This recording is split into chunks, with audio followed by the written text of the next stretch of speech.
I'm starting the recording.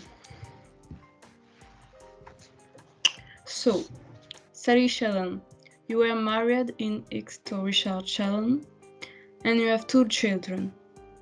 And you're here to confess the fact that you killed your husband because of how he was with you. Is that correct? Yes.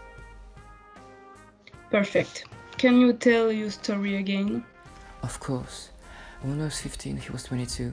Everything was great. And 7 years later, we got married. But after a couple of years, he started to be distant, and it was more and more noticeable. At first, I thought I was just imagining it, but he was more and more and more and more distant, so I asked him why was that? And he was always like, everything's fine, don't worry. And he always made sure of that it was all in my head. After a moment, it started to be unbearable, so I asked for a divorce. But I miss him so much that we got back together very quickly. I see here that he agreed on condition that the divorce will go through, and you entered into a post-nuptial agreement, and it seems you accepted.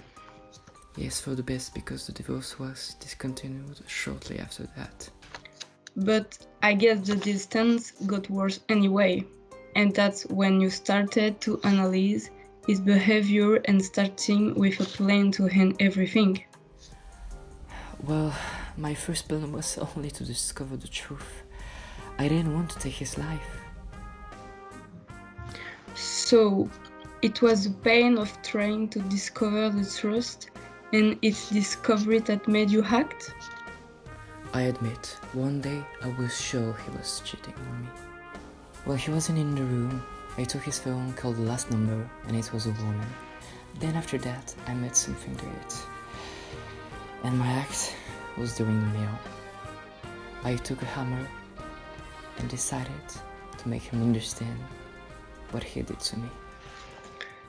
But you clearly felt guilty because you left a note and raped him, and that leaves you to not so long ago. You called your cousin wearing hair, and that made her call the police. They found you near the cliff edge of a bridge, and that's when you first really admitted your act. Do you confirm? Yes, I confirm. Thank you. That's it for today. So, officer, what's the statement on Sally Challen's case? She pled guilty, so she'll surely be charged of murder. So, the defense did not argue provocation. Sally Challen is convicted for murder and sentenced to 18 years in prison.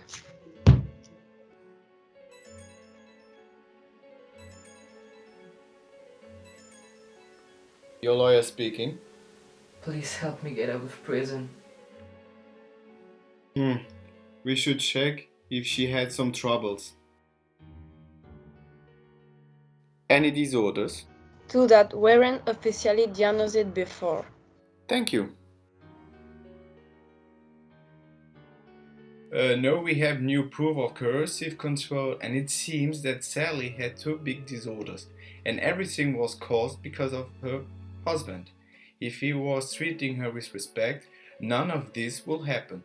So it wasn't a murder but a manslaughter. I'm sure we will win this case. The court is crushing the conviction and frees temporarily Sally Challen from prison. Decide to give Sally Challen a lesser charge after hearing decades of abuse and contributed to the killing.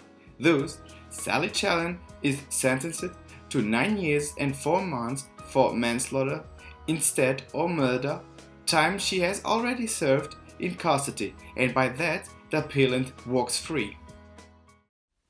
Well, the story made us learn that even the slightest little evidence can make the tables turn in a case, but also that, back in the days, A woman's mental state wasn't really taken that seriously. Well, it isn't still taken that seriously, but at least there's some progression, and that's actually partly because of Sally Challen's case. What helped the most and well still helps is that she joined the group called Justice for Women, a group, well, of women that help other women in difficult situations like, well, the situation Sally Challen was with their husband, etc. And, well, now those women have someone who they can turn to, because, well, law isn't quite very useful most of the time, because the stereotypes and etc. like, well, women are fragile and it's all in their heads, but it's not always the case. While doing this work, we learn how to be more proficient with searching and selecting information in law documents, and how to make a summary and a case note. We also learned that even if a case is closed, there's still a way to reopen it, so the fate of people's lives is not really sealed, and the future can be altered.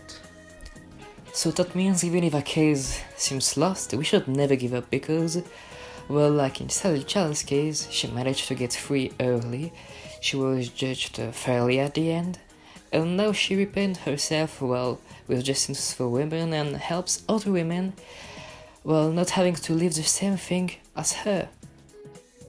In conclusion, these works help our law knowledge to increase, but also see how sexism is still an issue. Hopefully we will get rid of it pretty soon, and we won't have to deal with cases like Sally Challen's.